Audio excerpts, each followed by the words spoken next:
Hello friends, जैसे कि आपको पता है हम उड़ान मैगज़ीन के इन्वायरमेंटल सेक्शन को डिस्कस कर रहे हैं और अभी तक हम लोगों ने कहाँ तक पढ़ लिया था, energy flow through the food chain. आज हम यहाँ से स्टार्ट करेंगे। तो चलिए स्टार्ट करते हैं। तो सबसे पहले हम पढ़ेंगे टॉपिक लेवल। तो ये क्या कहता है, तो it particularly represents energy flow in an ecosystem. तो एनर्जी के फ्लो को ये दर्शाता है। अ trophic level is a position occupied by N organisms in a food chain. ठीक है, उसके बाद यूनिडायरेक्शनल एनर्जी फ्लो। तो एक डायरेक्शन में एनर्जी का फ्लो को यूनिडायरेक्शनल एनर्जी फ्लो कहा जाता है। That is energy in an ecosystem flows in a unidirectional manner. That is a typical form from the lower trophic level to higher one. मतलब from lower trophic level to higher trophic level. ठीक है, किसी तरह से आप मान लो। This means that energy is transferred from producer that is plants or autotrophs to consumer that is herbivorous, carnivorous etc. and rarely move in an opposite direction। ठीक है, किसी तरह से आप नहीं मान सकते हो। It rarely moves in an opposite direction। कौन सा? Trophic level. ओके, उसके बाद energy loss in trophic level में देखा जाए तो at each trophic level there is significant in loss of energy primarily in the form of heat during the process of metabolism and other life activities.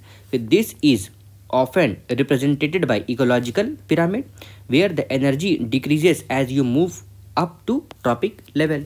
उसके बाद लिंड्समैन्स 10% law, ये है क्या? तो Lindeman 10% law proposed by an ecologist Raymond Lindeman states that, ये क्या कहता है, सिर्फ 10% ऑफ एनर्जी जो है ना वो अवेलेबल है at trophic level is transferred to next trophic level in an ecosystem. मतलब only 10% of energy available at one trophic level is transferred to, मतलब is transferred to next trophic level in an ecosystem.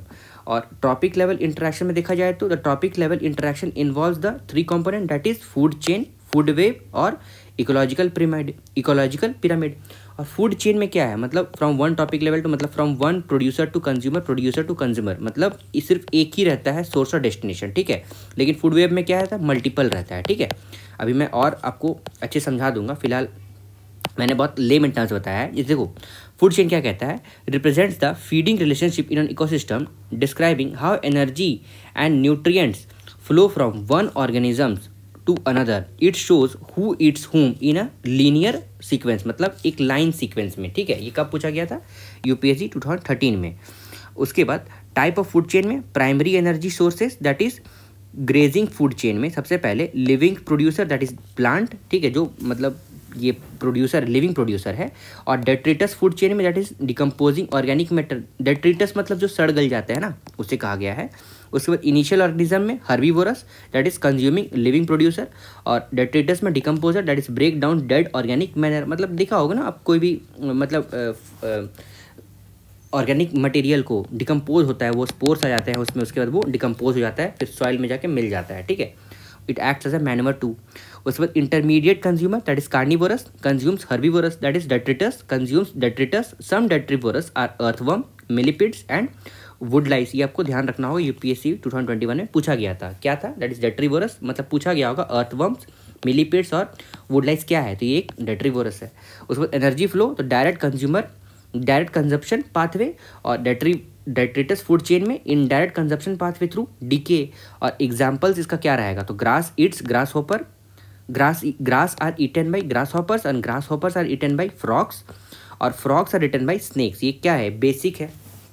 जैसे कि diatoms और crustaceans, krills, prawns, lobsters, crabs, barnacles या फिर कोपेपेड्स, ये क्या है, स्मॉल फिशेज। ये क्या पूछा गया, यूपीएससी 2021 में पूछा गया था कि ये डायरेक्ट कंजप्शन पाथवे, मतलब example of direct consumption pathway का फूड चेन का पार्ट है कि नहीं है। ठीक है, अब फिर से एक बार देख लोगे।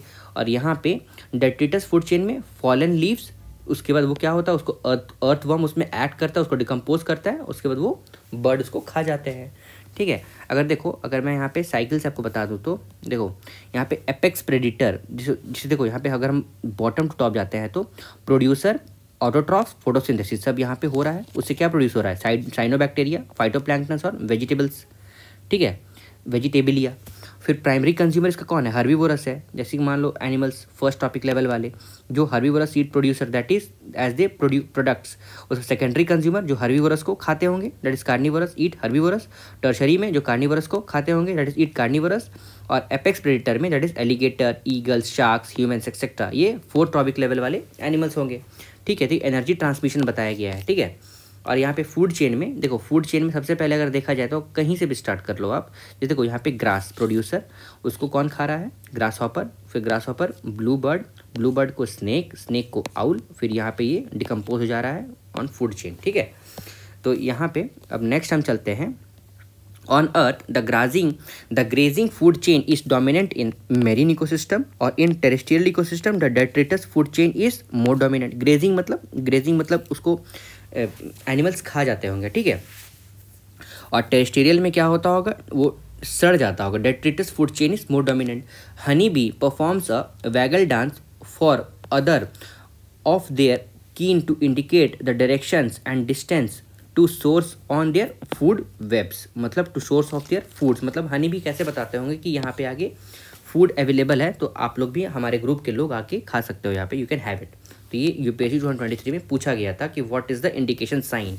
अब फूड वेब क्या होता है, अब food web refers the complex network of feeding relationship among the various organisms in an ecosystem depicting multiple interconnected food chains. जिस देखो यहाँ पे corn is eaten by grasshopper और grasshopper is eaten by rats, ठीक है। अब grass hopper को कौन खाएगा, फ्रॉक्स भी खा सकते हैं। और वहीं पे फ्रॉक्स को कौन खा सकता है, पाइथन स्नेक भी खा सकते हैं, ईगल भी खा सकता है, और फ्रॉग जो है ना वो बटरफ्लाई भी खा सकता है, ये फ्रूट फ्लाई भी खा सकता है, ड्रैगन फ्लाई भी खा सकता है। ओके, तो ये मल्टीपल अप्रोचेज है, ठीक है। Hope you are getting it. मैंने आपको कोशिश किया समझाने के लिए। उसके बाद types of biotic interaction in food web में सबसे पहले म्यूचुअलिज्म, ये वेरी इंपॉर्टेंट है, आप ध्यान रखोगे, ठीक है ना। इससे क्वेश्चन आता ही आता है, कोई टेस्ट सीरीज अगर आप दे रहे हो तो उसमें तो क्वेश्चन पूछेगा ही। देखो डिफिनेशन 1 में both species benefit from interaction, मतलब बोथ स्पीशीज को बेनिफिट हो जाएगा। Example bee pollinating flower both get nectar and pollen, और एग्जाम्पल 2 उसका clown fish and sea anemones, और म्यूचुअल प्रोटेक्शन मिलता है दोनों को। उसके बाद एग्जाम्पल 3 में lichen that is fungus and algae mutualistic relationship. Commensalism में one species benefit and others are unaffected, तो एक बेनिफिट होता होगा, एक को अनअफेक्शन, मतलब कुछ भी नहीं होता होगा, ये कॉमेंसलिज्म होता है। मतलब ये कॉमन इफेक्ट नहीं प्रोड्यूस करता होगा, अगर आप नाम से पता लगा पाओ तो ये कॉमेंसलिज्म में एक को पॉजिटिव, मतलब एक को फ्रूटफुल एक्टिविटी होते होंगे और एक को कुछ भी नहीं। तो barnacles attracting to the whales, या फिर barnacles benefiting the whales unaffected. उसके बाद epiphytic plant growing on tree branches plants benefits tree affected unaffected, मतलब ट्री को वो अनअफेक्टेड करते हैं। मतलब क्या कह रहा है, epiphytic plants growing on trees branches, मतलब कोई भी एफिफाइटिक प्लांट जो है ना वो ट्री के ब्रांच में अगर ग्रो कर जाता है तो ट्री को उससे कोई फर्क नहीं पड़ता है, लेकिन वो जो एपिफाइटिक प्लांट जो है ना वो ग्रोथ एंड डेवलपमेंट शो कर जाता है। उसके बाद remoras hitching a ride on shark, that is remoras gets protection and scraps a shark is unaffected. उसके बाद पैरासिटिज्म में one species benefits and other expenses of other, मतलब एक को बेनिफिट होता होगा किसी दूसरे के नुकसान से, ठीक है। तो इसमें tick feeding on dogs blood, और tick benefits and dog are harmed, ठीक है ना। टिक जो है ना वो क्या करता होगा, डॉग्स ब्लड को खाता होगा, तो डॉग्स को इफेक्ट होता होगा और टिक को बेनिफिट हो जाता होगा। उसके बाद नेक्स्ट है tapeworm living in the intestine of an animal, तो tapeworm benefits and the host gets harmed.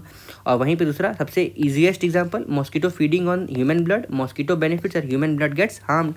उसके बाद प्रीडेशन, मतलब प्रीडेशन से आप नाम से पता लगा पा रहे हो ना, प्रीडेटर मारता हो किसी को, तो one species kills and consumes others, तो lion hunting and eating a zebra, snake capturing and eating a mouse, और eagle preying on fishing in a river. उसके बाद competition, that is both species are negatively affected by sharing limited resources, ठीक है। Negative आ गया, ये आपको ध्यान रखना होगा। Both species are benefit from interaction, ठीक है। उसके बाद कमेंसलिज्म में एक को खराब हो रहा है, एक को अच्छा हो रहा है। पैरासिटिज्म में तो one species benefit and expenses of other. उसके बाद प्रेडिशन में दोनों स्पीसीज को क्या होता है, one species kills and consumes the other. और कंपटीशन में क्या हो रहा होगा, दोनों को नेगेटिव इफेक्ट, मतलब one species are negatively affected, both the species are negatively affected by sharing limited resources. और वहीं पे lions and hyenas competing for prey in the savanna, तो इसमें क्या हो रहा है, both the species are negatively affected by sharing limited resources है वहाँ पे। उसके बाद plants competing for sunlight and nutrients in forest, और birds competing for nesting sites in trees।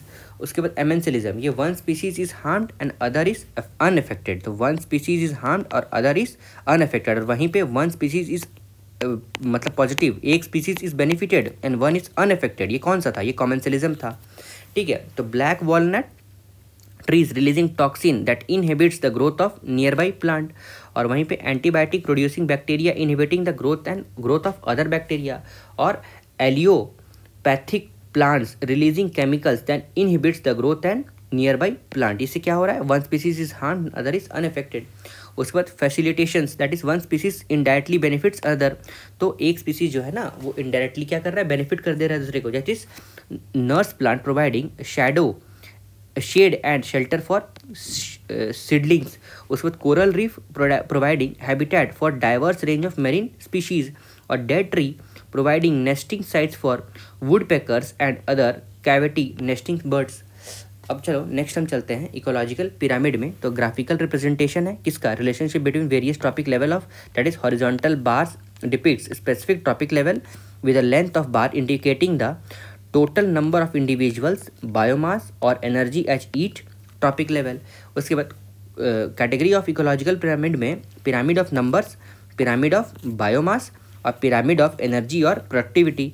सबसे पहले हम डिस्कस करेंगे पिरामिड ऑफ नंबर में represents the number of individual at each trophic level. Generally number decreases as you move up the pyramid, तो number क्या होगा, वो डिक्रीज करते जाएगा जैसे कि आप पिरामिड में ऊपर चढ़ते जाओगे। जैसे देखो यहाँ पे देखो पिरामिड ऑफ नंबर में सबसे पहले फाइटोप्लैंक्टन्स दैट इज डायटम्स, यहाँ पे प्राइमरी प्रोड्यूसर होगा तो फाइटोप्लैंक्टन्स बहुत ज़्यादा नंबर में होंगे। उसके बाद हर्बीवोरस आ जाएगा उसमें, मतलब जो उस फाइटोप्लैंक्टन्स को खा जाएगा, तो that is zooplanktons that is crustaceans. उसके बाद उसमें और भी छोटा स्मॉल फिशेस, उसके बाद large fishes that is example में एक है गार्पिक्स, ये secondary carnivorous that is tertiary, मतलब सेकेंडरी कार्निवोरस या फिर टर्शरी दोनों को सेम होता होगा। तो टर्शरी किसे करते होंगे, जो खाते होंगे किसको, प्राइमरी कार्निवोरस को, और प्राइमरी कार्निवोरस किसको, जो हर्बीवोरस को खाते होंगे, ठीक है। अब देखो pyramid of number that is decreasing in the number of individual at each trophic level, generally the number decreases as we move up the pyramid. और यहाँ पे पिरामिड ऑफ बायोमास, ये क्या डिपिक्ट करता होगा, टोटल बायोमास को, that is dry weight of organisms at each trophic level, that is generally biomass decreases as you move up due to energy loss, तो energy loss के कारण यहाँ पे डिक्रीज करता जाता होगा। जैसे देखो पिरामिड ऑफ बायोमास में सबसे पहले क्या है, ये ट्री है तो इसका 500 kg पर मीटर स्क्वायर बुशेस, फिर उसके बाद इसमें क्या आएगा, गैजल दैट इज 100, फिर चीता ये और भी कम हो जाएगा, तो इसका क्या होगा, ये energy loss that is decrease as you move up due to energy loss, ठीक है। उसके बाद पिरामिड ऑफ एनर्जी और प्रोडक्टिविटी में सबसे पहले represents energy flow through the trophic level, that is generally the energy availability decreases moving up the pyramid, hence the pyramid is always upward. तो pyramid, जो पिरामिड ऑफ एनर्जी ये क्या है, या फिर प्रोडक्टिविटी इज ऑलवेज अपवर्ड। क्यों है upward, देखो प्राइमरी प्रोड्यूसर सबसे पहले इसका 100% रहेगा, उसके बाद प्राइमरी कंज्यूमर इसके पास कितना रहेगा, 10%। कहा गया था ना कि हर एक टॉपिक लेवल में सिर्फ 10% ही उसका प्रेजेंट रहता है, तो 100 का 10%, 10 का 10%, 1 का 0.1 और 0.1 का 0.01, एपेक्स प्रेडेटर 0.01% प्रेजेंट है यहाँ पे, ठीक है। ये क्या है, पिरामिड ऑफ एनर्जी।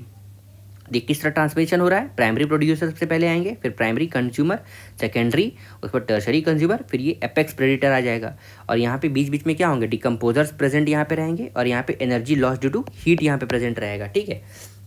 उसके बाद नेक्स्ट हमारा आएगा ecosystem, that is grassland ecosystem में सबसे पहले पिरामिड ऑफ एनर्जी, ये किस तरह रहता है, ये अपराइट रहता है, ये इंपॉर्टेंट है ना, ये अपराइट रहता है।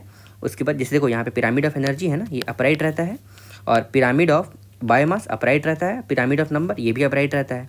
फिर एक्वेटिक इकोसिस्टम में अपराइट रहता है पिरामिड ऑफ एनर्जी, ये इन्वर्टेड रहता है, पिरामिड ऑफ बायोमास ये इन्वर्टेड रहता है, आपको ध्यान रखना होगा, कैसे आप याद रखोगे, इन्वर्टेड। बायोमास में BIA, ठीक है, पिरामिड ऑफ बायोमास में इन्वर्टेड रहता है, और पिरामिड ऑफ नंबर में ये भी अपराइट रहता है, तो आपको सिर्फ याद रखना है पिरामिड ऑफ बायोमास में, एक्वेटिक में इन्वर्टेड रहता है, उसके बाद फॉरेस्ट में अपराइट रहता है, उसके बाद पिरामिड ऑफ बायोमास में भी अपराइट रहता है, और फॉरेस्ट इकोसिस्टम में पिरामिड ऑफ नंबर भी स्पिंडल शेप्ड रहता है। फिर पैरासाइट फूड चेन में अपराइट, फिर यहाँ भी अपराइट, यहाँ पे इन्वर्टेड, आपको दो ही याद रखना है, बायोमास में यहाँ पे एक्वेटिक इकोसिस्टम में इन्वर्टेड रहता है, और यहाँ पे पिरामिड ऑफ नंबर में पैरासाइट में इन्वर्टेड रहता है, ठीक है, बाकी सारा अपराइट रहेगा। तो मेनली आपको पिरामिड ऑफ बायोमास याद रखना है, ठीक है। फिर inverted aquatic biomass that is pyramid, ये क्या कहता है, तो in aquatic ecosystem the biomass pyramid is often inverted because phytoplankton the primary producer have a low standing biomass, तो मतलब जो प्राइमरी प्रोड्यूसर है ना उसका लो स्टैंडिंग बायोमास प्रेजेंट रहता है, ठीक है। और वहीं पे कहीं और आप देखोगे तो ज़्यादा स्टैंडिंग बायोमास रहता है। जैसे देखो यहाँ पे है ना, इसका बायोमास ज़्यादा है, लेकिन यहाँ पे एज इन एक्वाटिक बायोमास में उसका पिरामिड ऑफ प्रोडक्शन मतलब सबसे पहले जो बेसिक लेवल पे रहता है ना, उसका स्टैंडिंग बायोमास कम रहता है। तो due to their rapid turnover, तो उसका क्या रीज़न रहा है, तो rapid turnover despite their high production rate this allow for a large biomass of primary and secondary consumer such as zooplankton and fish to be supported. The efficient energy transfer from small producer to large consumer contributes to inverted pyramid structure. उसके बाद inverted detritus pyramid of number में the detritus pyramid of number can be inverted because large slowly decomposing detritus like fallen tree can support a large number of smaller detrivorous. Although the biomass of detrivorous is low, their number can be much higher than the biomass of detritus, leading to inverted pyramid where fewer large detritus items supports many smaller decomposer. उसके बाद movement of non degradable pollutants in ecosystem में non degradable pollutants किसके कहते हैं, तो persistent pollutants that is can not be easily broken down by detrivorous. For instance, chlorinated hydrocarbon that is perfluorochlorides are particularly damaging and long lasting. The movement of these pollutants involves bioaccumulation of and biomagnification. उसके बाद देखो bio accumulation और bio magnification का difference क्या है। सबसे पहले definitions में क्या डिफरेंस रहेगा, तो gradual building of pollutants in an organisms over time, और वहीं biomagnification progressive increase in pollutants concentration across tropic level in a food chain. तो एक फूड चेन में प्रोग्रेसिव इंक्रीज इन पॉल्यूटेंट्स होगा तो उसको क्या कहेंगे, बायोमैग्निफिकेशन। और यही बायो एक्यूमुलेशन है वो एक्यूमुलेट होगा, that is gradually building up of pollutants. और उसका मैकेनिज्म क्या रहेगा, तो pollutants accumulate when the rate of intake exceeds the rate of exertion और ब्रेकडाउन, मतलब ब्रेकडाउन कम हो रहा है लेकिन रेट ऑफ इनटेक बढ़ता जा रहा है, तो उसको बायो एक्यूमुलेशन कहेंगे। और बायो मैग्निफिकेशन क्या होगा, तो higher trophic level consumes organisms with accumulated pollutants leading to magnified level, मतलब हायर लेवल ऑफ जो एनिमल जो रहेंगे ना वो क्या करेंगे, consumes organisms with accumulated pollutants. तो पॉल्यूटेंट एक्यूमुलेटेड एनिमल को वो खा जाएंगे, तो उससे क्या होगा, वो इंक्रीज इन पॉल्यूटेंट कंसंट्रेशन बढ़ जाएगा। उसके बाद सब्सटेंस कैरेक्टरिस्टिक्स में सबसे पहले persistent long lasting pollutants with low degradation, example DDT. और वहीं पे बायोमैग्निफिकेशन में long biological half life fat soluble and insoluble water, that is example DDT, जिसका की example accumulation of mercury in fish और increase in mercury concentration from small fish to large predator fish to humans. और impacts on organism में affects individual organisms leading to potential toxicity और health issue, और amplifies impacts at higher trophic level affecting the entire ecosystem. और processes में with in a single organisms over its life time और across the food chain through predatory prey relationship. अब nutrient cycle that is biogeochemical cycle, ये है क्या, तो energy flow and nutrients circulation are vital function in ecosystem, that is energy flow और nutrient circulation क्या है, very important function in ecosystem में है, जिसमें energy while energy is lost at heat and is non recoverable, nutrients from food matters can be recycled indefinitely. उसके बाद essential elements like carbon, hydrogen, oxygen, nitrogen, phosphorus play critical roles in living organisms, or nutrient cycles refers to continuous movement of these elements between the living and non-living components of ecosystem. जिसमें से types of nutrient cycle में nutrient cycle are classified to perfect or imperfect types based on speed of replacement, जिसमें perfect nutrient cycle में nutrients are replenished as quickly as they are used, और gaseous cycle में such as the carbon, nitrogen and water cycles are typically perfect with rapid nutrient replacement. और imperfect nutrient cycle में nutrients are not replaced, मतलब देखो यहाँ पे nutrients are replenished as quickly as they are used, मतलब वो replenish हो जाता है, फिर से बन जाता है जैसे कि वो यूज़ हो जा रहा है, लेकिन ये रिप्लेस नहीं हो पा रहा है यहाँ पे imperfect nutrient cycle में। as they are consumed, often linked to sedimentary cycles, some nutrients becomes locked in sediments and are temporarily unavailable, तो वो कुछ टाइम के लिए unavailable हो जाते हैं। वहीं पे गैसियस साइकिल क्या कहता है, in this cycle the atmosphere और the hydrosphere acts as the reservoir. Example includes the water, carbon, nitrogen and methane cycle. और sedimentary cycle में the earth's crust serves as the reservoir for sedimentary cycle. Example includes the phosphorus, sulfur, calcium, magnesium etc. उसके बाद next हमारा carbon cycle, ये important है, ठीक है। It involves an exchange between the atmosphere and the organisms, तो कोई भी तरह का exchange between atmosphere and organisms typically considered a short term cycle. ये कब पूछा गया था? यूपीएससी 2011 में। अब देखते हैं, carbon cycle is mainly in the form of carbon dioxide in the atmosphere, जिसमें फोटोसिंथेसिस का मेन रोल रहता है। That is photosynthesis absorb carbon into green plant and phytoplanktons, और रेस्पिरेशन के द्वारा इसको बाहर भी लाता है। That is respiration and decomposition returns carbon to the atmosphere. Some carbon enters a long term cycle in a marshy soil, marshy मतलब bog होता है ना, दलदल। फिर एक्वेटिक सेडिमेंट्स, मतलब मैक्सिमम कंसंट्रेशन ऑफ कार्बन वहाँ पे प्रेजेंट रहता है, आपको ध्यान रखना पड़ेगा, ठीक है। और fossil fuels long term carbons may take a long term to be released, such as in marshy soil और in bottom sediments. In deep oceans carbons can remain buried for millions of years until geological movement exposes rocks above sea level, ठीक है। मतलब वहाँ पे बहुत ज़्यादा concentration of carbon रह सकता है, और वो बहुत ज़्यादा कंसंट्रेशन ऑफ कार्बन रखता भी है। उसके बाद fossil fuel that is coal, oil, natural gas में are organic compounds that are buried before getting decomposed through geological processes. These transform into fossil fuel. When burned, the stored carbon is released back into the atmosphere as carbon dioxide. और Congo basin वो region क्या है? तो यहाँ पे world's largest tropical peatland which holds about 3 year worth of global carbon emissions from the fossil fuel and the possible destructions of which can exert detrimental effect in the global climate. ये कब पूछा गया था? UPSC 2024 में Congo basin के बारे में पूछा गया था, आपको ध्यान रखना पड़ेगा, है ना।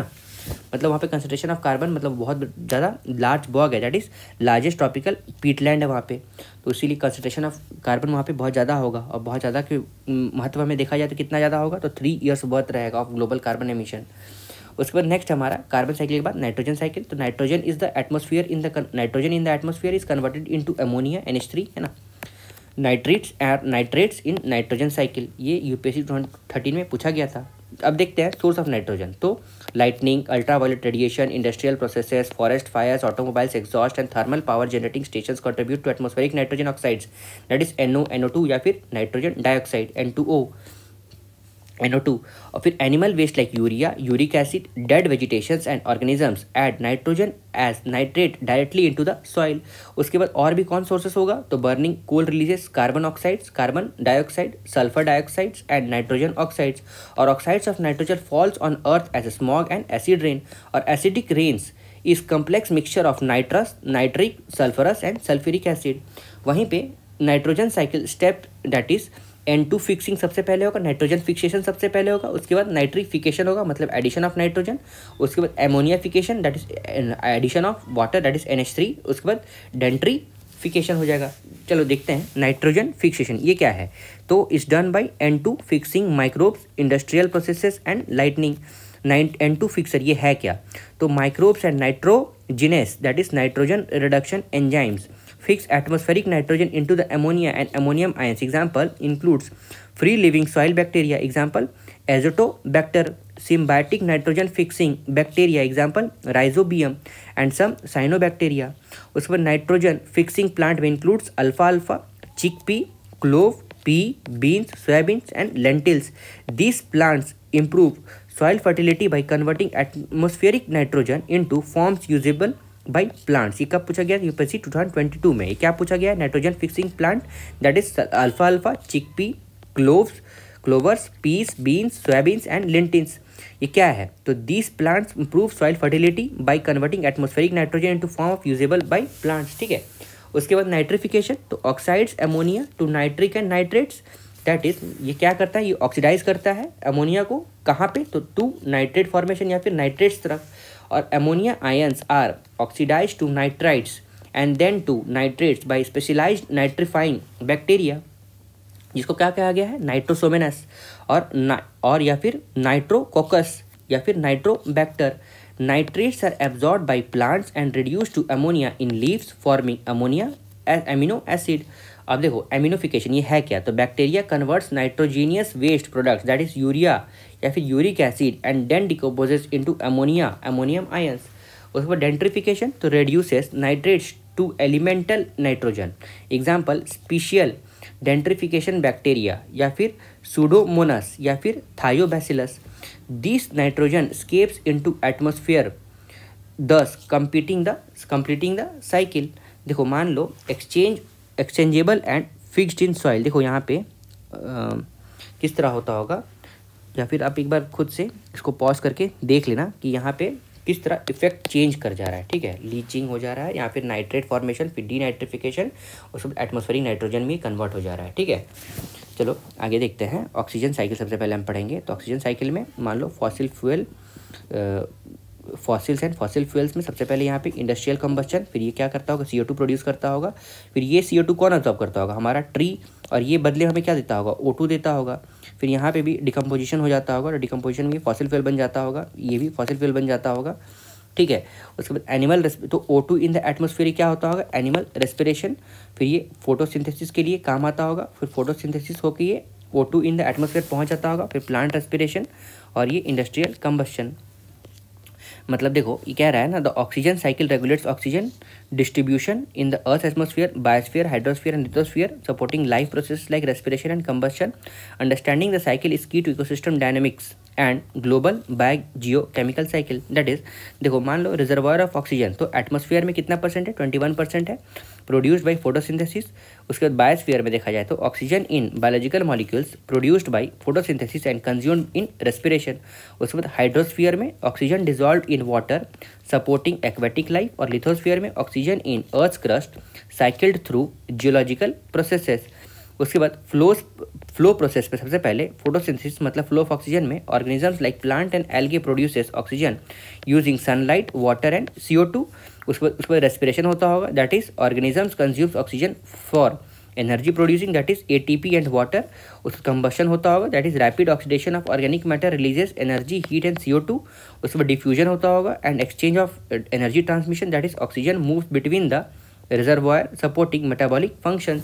अब देखो ये एक्सचेंज होता किस तरह होगा, तो मान लो एटमॉस्फेरिक और बायोस्फीयर में oxygen is produced by photosynthesis and consumed during the respiration. ठीक है, तो मतलब सांस लेने में हम लोग उसको यूज़ कर लेते होंगे, और वो फोटोसिंथेसिस के दौरान वो प्रोड्यूस हो जाता होगा। उसके बाद एटमॉस्फेयर का एक्सचेंज ड्यूरिंग हाइड्रोस्फीयर और लिथोस्फीयर में, तो oxygen exchange in the aquatic ecosystem and through the geological processes. और ह्यूमन एक्टिविटी देखा जाए तो deforestation reduces oxygen production, while urbanisation and industrial contributes oxygen depletion. ठीक है, उसके बाद नेक्स्ट हमारा मीथेन। तो मीथेन जिसका molecular formula CH4 is more potent green house gases, that is GHG, that than carbon dioxide. Despites its potency, methane has shorter atmospheric life time than carbon dioxide. तो methane has shorter life span, मतलब वो जल्दी atmosphere में हट जाता होगा। ठीक है, नेचुरल सोर्स ऑफ मीथेन में सबसे पहले वेटलैंड, तो मेथनोजीन्स that is prokaryotic algae bacteria in hypoxia low oxygen conditioning produce methane during the decomposition of organic matter. Wetland contributes approximately 80% of global methane, that is CH4 emission from natural sources. उसके बाद termites, that is microbes in the guts of termites produces methane through anaerobic fermentation during the digestion. उसके बाद ocean में कैसे रहता होगा, तो methane is produced by anaerobic digestion in marine zooplanktons and fish, और methane production in sediments and drainage areas. उसके बाद मीथेन हाइड्रेट्स में, that is formed when the hydrogen bonded water and methane gas interact under the high pressure and low temperature in the ocean, found as a crystalline ice in the deep ocean sediments और trapped in permafrost. उसके बाद destabilization, risk और ocean acidification, climate change और anthropogenic disturbances can release large amount of methane potentially causing mass extinction. उसके बाद human source of और methane emission में human source, that is globally 50 to 65% of total methane, that is CH4 emissions comes from the human activities with significant contribution from agriculture, fossil fuel और waste। सबसे पहले होगा हमारा agriculture, उसके बाद होगा हमारा fossil fuel, उसके बाद होगा waste generation। ठीक है, उसके बाद स्पेसिफिक ह्यूमन रिसोर्सेज में सबसे पहले लैंडफिल्स में देखा जाए तो डिस्क्रिप्शन में methane is generated as a waste decompose under the anaerobic condition, और वेस्ट वाटर ट्रीटमेंट में methane is produce during the treatment processes if conducted in the absence of oxygen, that is anaerobic condition में अगर कोई काम करते हैं ना, waste treatment करते हैं, तो वहाँ पे मीथेन का प्रोडक्शन हो जाता है। और फॉसिल फ्यूल से कैसे मीथेन का प्रोडक्शन होगा, तो methane is release during the production, that is storage, transmission and natural gases, और additionally methane is trapped in the coal deposits in release during the coal mining और coal bed methane. यहाँ पे methane का production भी हो जाता होगा, क्योंकि कोल बेड में मीथेन प्रेजेंट रहता है। तो लाइफ स्टॉक में ये मैक्सिमम प्रोड्यूसर होता है। तो domesticated life stock such as the cattle emitted methane during their digestive processes entering fermentation. और राइस कल्टीवेशन में मीथेन का प्रोडक्शन होता है। That is flooded rice fields produces methane as an organic matter decomposes under the water. और biomass burning में incomplete combustion of organic matter releases methane. अब देखो human source और नेचुरल रिसोर्स में देखा जाए तो सबसे पहले नेचुरल रिसोर्स में देखा जाए तो वेटलैंड आएगा, फिर टर्माइट्स आएगा, फिर ओशियन, फिर मीथेन हाइड्रेट्स। ठीक है, ये प्रोडक्शन ऑफ हीथेन में बताया जा रहा है मीथेन में। उसके बाद ह्यूमन सोर्स में सबसे पहले एग्रीकल्चर, फॉसिल फ्यूल और वेस्ट। ठीक है, ये क्रोनोलॉजी ऑर्डर में था, सबसे ज़्यादा सबसे लेके सबसे कम तक। ठीक है, अब मीथेन सिंक मतलब वो डिजॉल्व कहाँ होता होगा। Soil acts as a major sink of atmospheric methane through methanotrophic bacteria that uses methane in process called methane oxidation। और removal from atmosphere में methane is removed from the atmosphere by reacting with hydroxyl radical that is OH। तो atmosphere से वो react कर जाता होगा OH के साथ, converting it to CO2 and water vapour. और hydroxyl radical that is cleanser of the atmosphere are a form of sink because they scrub the atmosphere clean of pollutants molecules and break them down। अब impact of methane में देखा जाए तो contribute to the formation of ground level ozone, a dangerous air pollutants। Methane hydrates can release a significant amount of methane with warming contributing to climate change। ठीक है, अब देखो the PMOH cycle that is photosynthesis, methanogenesis and hydroxyl radical cycle, ये क्या है। तो अब P ये इंपॉर्टेंट है। ठीक है, ये पूछा भी गया था। तो PMOH cycle describes the interconnected processes of carbon and methane transformation within the ecosystem involving photosynthesis, methogenesis and hydroxyl radical oxidation। मतलब एक साइकिल है जो क्या डिस्क्राइब करता है, interconnected process of carbon and methane transformation. ठीक है, अब देखते हैं carbon fixation and biomass creation ये फोटोसिंथेसिस के दौरान कैसे हो सकता है। तो CO2 utilisation that is CO2 का यूटिलाइजेशन। तो atmospheric and soil respired CO2 is fixed by plant into glucose via Calvin cycle. तो केल्विन साइकिल के दौरान atmospheric and soil respired CO2 ये क्या होता है, फिक्स्ड होता है। फिर कन्वर्शन देखा जाए तो glucose is transformed into various carbon compound such as protein, monoterpenes, fat, cellulose and root exudates. और बायोमास रोल्स में देखा जाए तो part of CO2 becomes plant biomass, some is stored and some is respired back into the atmosphere to be reused in photosynthesis. उसके बाद methanogenesis that is rumen fermentation, ये क्या है। तो consumption of by cattle that is cellulose in the plant biomass is ingested by ruminant like cattles. जिसमें अगर हम आगे देखते हैं तो क्या कहता है ये, fermentations in rumen that is microbial community including methanogenesis archaea converts cellulose into मतलब किस में कन्वर्ट करता है, तो शॉर्ट चेन फैटी एसिड में, हाइड्रोजन में और मीथेन में। तो short chain fatty acid utilized by cattle to build fats and proteins, और हाइड्रोजन में इंटरमीडिएट बाई प्रोडक्ट्स, और मीथेन में released as by products primarily through burping. और hydroxyl radical oxidation that is methane breakdown में CH4 in atmosphere that is methane released into the atmosphere interact with hydroxyl radical that is OH via hydroxyl oxidation and breaking down into CO2 water vapor that is CO2 में देखा जाए तो reintroduced into the photosynthesis cycle, और water vapor में joins the hydroxyl cycle contributing to rain or forming more hydroxyl radical through interactions with existed oxygen। उसके बाद cycle representation में CO2 and H2O produces reentered the photosynthesis processes completing the PMOH cycle. अब significance of PMOH cycle में सबसे पहले carbon recycling, तो efficient use of CO2 through fixation, biomass conversion and methanogenesis. उसके बाद methane dynamics में role of livestock and microbial methanogenesis in carbon cycle, और atmospheric methane regulation में hydroxyl oxidation as a natural mechanism for CO2 breakdown mitigating its green house effects, और ecosystem interconnectivity में integration of biological, atmospheric and hydrological processes.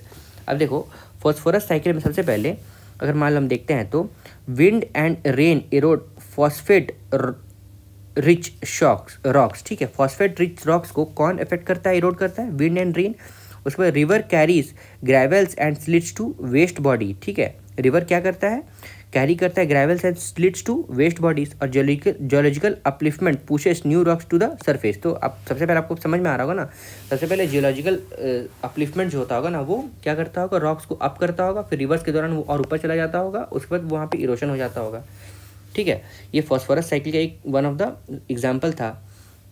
उसके बाद अब देखो definition के हिसाब से क्या कहता है, तो phosphorus cycles involves the movement of phosphates from rocks to river and oceans then back to crust through geological processes.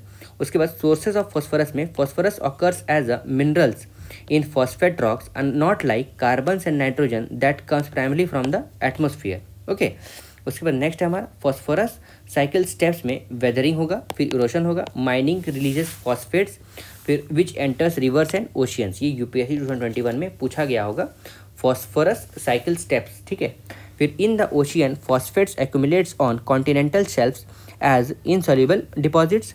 उसके 1 million year crustal plates rises from the sea floor, bringing phosphates to the crust, and the geochemical phases of the cycle repeats.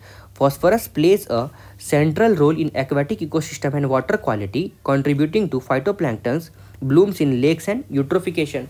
ठीक है, फिर sulphur cycle, ये क्या होता है? अभी हम लोगों ने फॉस्फोरस साइकिल को डिस्कस किया, अब हम लोग सल्फर साइकिल को बताते हैं। तो sulphur cycle includes atmospheric input मतलब atmospheric input, deposition as acid rain, plant uptake, transfer through the food chain, and return to soil and water through exertion and decomposition. अब source of sulfur में sulfur is logged in organic, that is coal, oil, peat, and inorganic, that is pyrite rock, और फिर sulphur rock. मतलब क्या कहना है, sulphur कहाँ logged है, ऑर्गेनिक या फिर inorganic soil deposits as sulphates, sulphides and organic sulphur.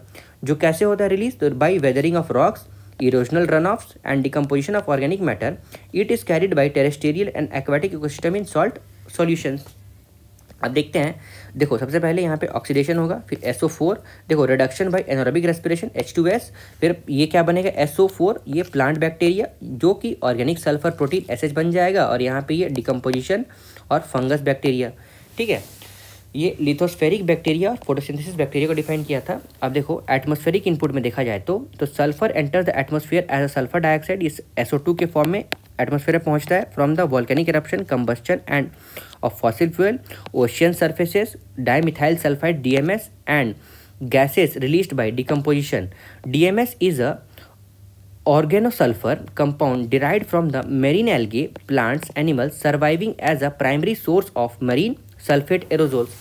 और एटमॉस्फेरिक डिपोजिशंस में देखा जाए तो sulphur dioxide in the atmosphere is carried back to the earth as a weak sulphuric acid, that is acid rain. उसके बाद next है हमारा plant uptake. तो प्लांट कैसे अपटेक करता है सल्फर का, तो sulphates in the form of atmospheric deposition और other sources are taken by plant. Incorporation into the sulfur bearing amino acid occurs through the metabolic processes। और food chain transfer में sulfur incorporated into the amino acids passes through the grazing food chain। अब return to soil and water में sulfur bound in living organisms is returned to soil, bottom of pond, lake and seas through the exertion and decomposition of dead and organic material। अब ecosystem services and goods में सबसे पहले अगर मान लो देखते हैं तो सपोर्टिंग में सबसे पहले अगर देखेंगे तो nutrient cycle, cycling water, cycling soil formation या फिर फोटोसिंथेसिस। जिसका कल्चरल इम्पैक्ट क्या रहेगा, तो एथिकल वैल्यू, एग्जिस्टेंस वैल्यूज और रिक्रिएशंस एंड इको टूरिज्म। और प्रोविजनिंग में food, fibre, biomass, fuel, fresh water and natural medicine. और वहीं रेगुलेशन में देखा जाए तो air quality, climate, water run off, erosional, natural hazards और पॉलिनेशंस। ठीक है, ये इकोसिस्टम सर्विसेज एंड गुड्स के बारे में बताया जा रहा था। ठीक है, अब देखते हैं, मान लो इकोसिस्टम सर्विसेज के बारे में इस तरह रेगुलेटिंग, कल्चरल और प्रोविजनिंग में इसका सपोर्टिंग क्या है, nutrient cycle, water cycle, soil formation और फोटोसिंथेसिस। अब देखते हैं, diverse benefits provide to human by natural environment and from healthy ecosystem. The millennium ecosystem assessment describes the following major category of ecosystem services: cultural provisioning, regulating and supporting। ये कब पूछा गया था, UPSC 2012 में। अब देखते हैं इकोसिस्टम गुड्स, कौन सा गुड्स है इकोसिस्टम में, तो natural products harvest by humans for the environment such as wild fruit and nuts, forage, timber, game, natural fiber, medicines, etc. For example, lemon grasses is used in preparing a natural mosquito repellent. ये कब पूछा गया था? UPSC 2021 में. और natural capital क्या है? तो ecosystem provides an invaluable ecosystem services. That is example food protection by mangrove. अब ecosystem valuations ये है क्या? तो economic processes assigning monetary value to an ecosystem and its services, tools for policymakers to evaluate management impact and compare at a cost benefit analysis of potential policies. Okay. उसके बाद economic ecosystem and biodiversity, that is TEB. ये कब पूछा गया? UPSC 2016 में. तो TEEB है क्या? तो study hosted by United Nation Environment Programme, that is UNEP, and led by Indian environmental economist Pavan Sukhdev. जिसका मेन ऑब्जेक्टिव क्या था? To establish a global standard for natural capital accounting, mainstream the values of biodiversity and ecosystem services into decision making at all level and highlight the growing cost of biodiversity loss.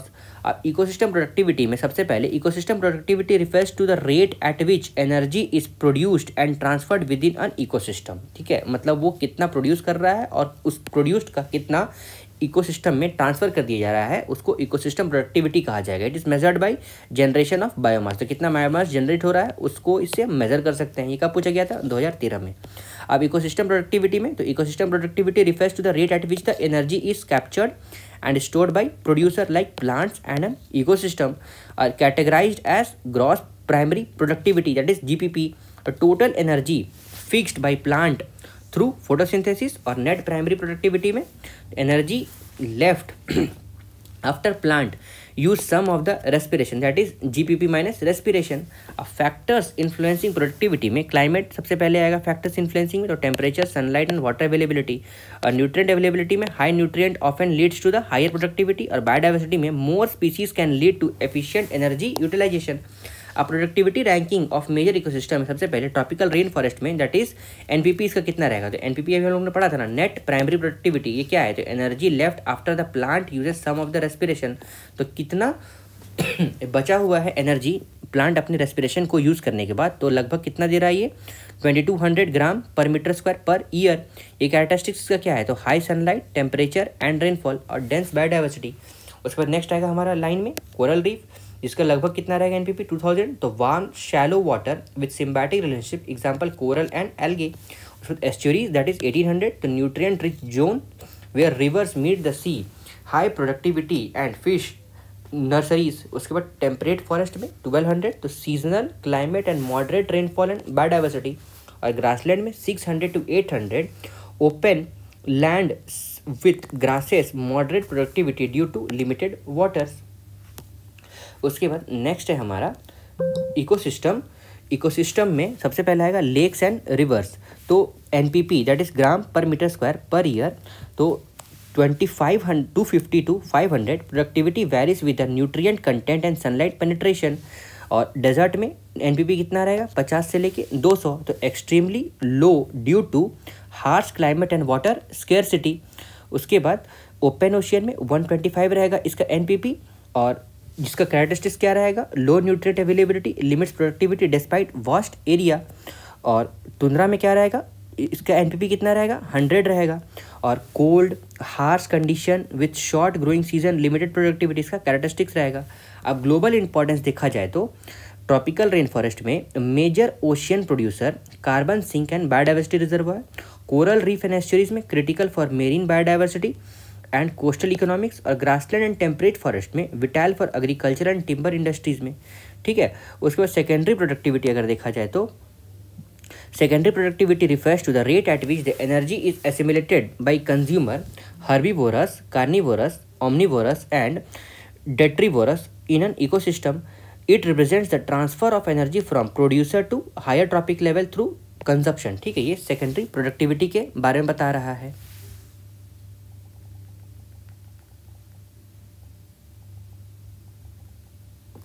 उसके बाद importance of secondary productivity क्या रहेगा?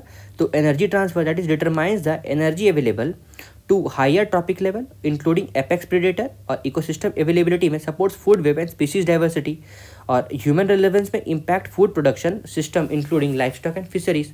अब types of ecosystem में सबसे पहले आएगा हमारा natural ecosystem, that is an assemblage of plants and animals where functions as a unit and can maintain its identity on its own, जिसमें terrestrial ecosystem that is biomes और aquatic ecosystem आएगा। वहीं पे अप्रॉक्सीमेट आर्टिफिशियल इकोसिस्टम में सबसे पहले आएगा human made structures where biotic and abiotic components are made to interact with each other for survival. It is not self-sustaining and can be perish without human help. Example aquarium या फिर agricultural field या फिर juice इसको कहा जाएगा। उसके बाद next है हमारा, यहाँ पे देखो मान लो टाइप्स ऑफ नेचुरल इकोसिस्टम में सबसे पहले टेरेस्ट्रियल, देखो टाइप्स ऑफ नेचुरल इकोसिस्टम में यहाँ पे एक्वेटिक इकोसिस्टम और यहाँ पे टेरेस्ट्रियल इकोसिस्टम। एक्वेटिक इकोसिस्टम में फ्रेश वाटर इकोसिस्टम और मेरीन इकोसिस्टम, और यहाँ पे टेरेस्ट्रियल इकोसिस्टम में forest ecosystem, grassland ecosystem, mountain ecosystem, desert ecosystem और टुंड्रा इकोसिस्टम। उसके बाद यहाँ पे मान लो टेरेस्ट्रियल इकोसिस्टम के बारे में पढ़ते हैं, तो terrestrial ecosystem versus aquatic ecosystem में सबसे पहले हैबिटेट में देखा जाए तो water bodies like oceans, rivers, lakes and ponds, और टेरेस्ट्रियल इकोसिस्टम में land surface including forest, grassland and desert and mountains. और प्राइमरी प्रोड्यूसर में algae, phytoplanktons and aquatic plants, और टेरेस्ट्रियल इकोसिस्टम में grasses, trees, shrubs and other terrestrial plants. अब primary consumers में सबसे पहले zooplanktons, fish, aquatic insects and molluscs, और terrestrial ecosystem में herbivorous like insects, birds, mammals and reptiles. अब secondary consumer में प्रेडेटरी फिश, मतलब सेकेंडरी कंज्यूमर किसको रहेगा, जो प्राइमरी कंज्यूमर को खाएगा, तो that is predatory fish, large aquatic insects and carnivorous mammals like others, और predators like carnivorous mammals, example lions, birds to prey and snakes. और ऑक्सीजन अवेलेबिलिटी देखा जाता है एक्वेटिक सिस्टम में, तो dissolve oxygen in water for aquatic organisms, और terrestrial ecosystem में तो एटमॉस्फेरिक ऑक्सीजन जो बाहर में उसके पास एयर में अवेलेबल हो गया वो वाला। और एडेप्टेशन देखा जाए तो specialised structure like gills for respiration and fins for movement, ठीक है, आपको ध्यान रखना होगा, फिन्स फॉर मूवमेंट और गिल्स फॉर रेस्पिरेशन, और features like lungs for respiration and limbs for movement, ठीक है। अब देखते हैं टेरेस्ट्रियल इकोसिस्टम में क्या कहता है, तो these are exclusively land based ecosystem. The terrestrial parts of biosphere is divisible into enormous regions called biomes. No two biomes are alike. ये आपको ध्यान रखना होगा, दो बायोम कभी alike नहीं हो सकता है। और वहीं पे तुंद्रा में टाइप्स ऑफ तुंद्रा में देखा जाए तो आर्टिक्स एंड एल्पाइंस, तो devoid of trees due to permafrost. Permafrost वैसा रीजन जो परमानेंटली फ्रॉस्ट रहता होगा, ठीक है। तो the lowest form of the vegetation like mosses and lichens are especially found on the bare rock coastal lowlands have re-rendered mosses which provides the only pasturage for re-inders। ये कब पूछा गया, UPSC 2021 में, ठीक है, devoid of trees due to permafrost. अब animals में देखा जाए तो reindeers, arctic forest, wolves, musk ox, polar bear, lemmings, arctic hares, arctic hare and arctic willow, reptiles and amphibians are almost absent। और adaptation में most animals have a long life, thick cuticles and epidermal hair or fur. Mammals have a large body size, small tails and ears to avoid heat loss from the surface, ठीक है। उसके बाद next है हमारा forest में, तो Tyga और boreal biomes, that is evergreen coniferous forest के बारे में बताया गया है, दैट इज लोवेस्ट प्रोडक्टिविटी रहता है। तो amidst all the forest ecosystem, harsh weather, thin and poor soil for agricultural, that is podzols. अब ये पॉडजोल्स है क्या, तो ये very poor because weathering of rocks proceeds slowly in cold climate, जिसमें से litters derived from the coniferous leaves decomposes very slowly and not rich in nutrient. तो जितना भी इसका डिकम्पोजिंग पैटर्न जो होगा ना वो बहुत स्लो भी रहेगा और न्यूट्रिएंट एनरिच भी नहीं रहेगा। उसके बाद low humus and organic matter, acidic soil, poor drainage, low pH, conifer do not shed their leaves frequently. और वेजिटेशन तो evergreen for coniferous forest with species such as spruce, firs and pines that is required little moisture। और animals देखा जाए तो Siberian tiger वहाँ पे रहते होंगे, wolverine, lynx, wolf, bear, red fox, विरल, amphibians like Hyla, Rana etcetera. और टेम्परेट डेसिडुअस बायोम्स फॉरेस्ट में देखा जाए तो नॉर्थ वेस्टर्न यूरोप या फिर ब्रिटिश टाइप क्लाइमेट इसको कहा जाता होगा। तो यहाँ पे podzolic and fairly deep soil present होगा, जिसका vegetation deciduous, trees shed their leaves in the cold season, और adaptation for the protection themselves against the winter snow and frost, और शेडिंग बिगिंस इन ऑटम, और growth begins in spring. Example oak, elm, ash, birch, beech and poplar. और temperate rain forest देखा जाए तो less percentage of areas covered over earth, north western coast of North America from North California through South Alaska, small area in southern Chile and New Zealand, Australia and a few other parts of places of world wide. ये क्या है? तो temperate rain forest biome यहाँ पे present है, जिसका vegetation किस तरह रहेगा? तो लार्ज कॉनिफेरस ट्रीज यहाँ पे प्रेजेंट रहेंगे, Douglas firs, western red cedars, mountain hemlocks, western hemlocks, Sitka spruces, फिर lodgepole pine, mosses, lichens, often growing as a epiphytes. A plants that grows harmless upon the another plants is known as commensalism. ठीक है, ये मैंने आपको बताया भी था कि किसी को इफेक्ट नहीं होगा लेकिन एक को हेल्प हो जाएगा, उसको commensalism कहते हैं. उसका सब tropical deciduous biomes in eastern China, that is luxuriant vegetation रहता होगा, that is lowland, both evergreen, broad leaf forest and deciduous leaves, that is hardwood. और हाईलैंड जिसमें क्या रहेगा? तो various species of conifer such as pines and cypresses. उसके बाद temperate deciduous biome में, दैट इज मेडिटेरियन क्लाइमेट में xerophytic रहता होगा, that is plant due to the heat, dry air, excessive इवापोरेशंस and prolong drought. ज़ेरोफाइटिक मतलब समझ रहे हो ना, जैसे कैक्टस का प्लांट होता होगा ना, उसको कहा जा रहा है. We small broad leaved trees are widely spaced, never very tall, or low broad leaved evergreen trees, or mostly evergreen oaks in regions of adequate rainfall, or frequent fire episodes, that is adaptation of plants enable them to regenerate quickly after being burned. उसके बाद next हमारा tropical deciduous biome, that is monsoon climate. तो drought deciduous, dry deciduous और tropical deciduous forest, जिसका vegetation teak, neem, bamboo, sal, sheesham, sandalwood, khair, mulberry etcetera रहेगा. जिसमें mainly tropical rain forest biome में देखा जाए तो high temperature abundant rainfall, luxuriant evergreen rain forest, जिसका लंग्स ऑफ अर्थ भी कहा गया है, और लार्ज नंबर ऑफ स्पीसीज यहाँ पे रहते हैं एंड एपिफाइट्स भी रहते हैं. जिसका वेजिटेशन देखा जाए तो मैगनी, इबोनी, ड्राईवुड एक्सेट्रा, और mangrove forest, that is salty water. ये किसके बारे में बताया गया? ट्रॉपिकल रेन फॉरेस्ट के बारे में बताया गया है. ये यहाँ पे बहुत ज़्यादा मतलब ट्रॉपिकल एरिया है ना, तो इवापोरेशन रेट बहुत ज़्यादा हाई रहता होगा. फिर all plants including epiphytes struggle upward from the sunlight, resulting in the peculiar layer arrangement, that is canopy. फिर in recent years threatened by the deforestation and burning, 17% of the entire rainforest and about 20% of the Brazilian rainforest have been deforested. यहाँ पे बता रहा है 17% entire rain forest और 30% Brazilian rain forest का deforestation हो चुका है. If a tropical rain forest is removed, it does not regenerate quickly as compare to tropical deciduous forest. तो रेन फॉरेस्ट जो है ना, उसका ग्रोथ एंड डेवलपमेंट स्लो है as compare to deciduous forest. This is because the soil of rain forest is deficient in nutrients. ये कब पूछा गया था? यूपीएससी 2012 में. अब इंपॉर्टेंस ऑफ रेन फॉरेस्ट में देखा जाए तो 20% of earth oxygen acts as a carbon sink, और प्रेसिपिटेशन में responsible for creating 50 to 75% of their precipitation through evapotranspirations. और सोर्स ऑफ मेनी रिवर्स में Amazon river, Mekong, Congo, Zaire are fed by rain forest. और biodiversity, that is more than 30 million species of plants and animals, half of Earth's wildlife and at least 2/3 of its plant species. और commercial agriculture में conductive climate for the cultivating coffee, cocoa, palm, rubber etcetera, that is 10 to 200 centimetre of rainfall इसका जरूरत पड़ता है यहाँ पे growth and development के लिए.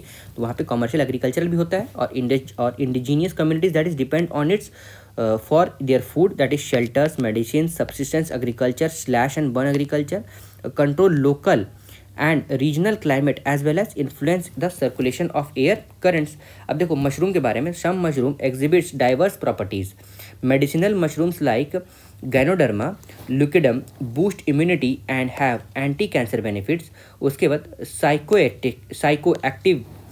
psychoactive species such as psilocybe contains psilocybin influencing brain activity, और insecticidal mushrooms like Beaurovia bassiana are used for pest control, while bioluminescent varieties such as Mycena chlorophoros produce natural light. These properties make mushroom valuable in medicine, pest control and ecological studies. अब बताइए UPSC 2023 में पूछा गया था इस तरह का question, क्या ही बोला जाए। अब ग्रासलैंड इकोसिस्टम में देखा जाए तो steppe and temperate grassland biome that is practically treeless, that is grasses are much shorter, fresh है, न्यूट्रिशियस। और पोलवर्ड में transitions to zone of wooded steppe due to increase in precipitation, some conifer may gradually appear or do not have much animal diversity। ठीक है।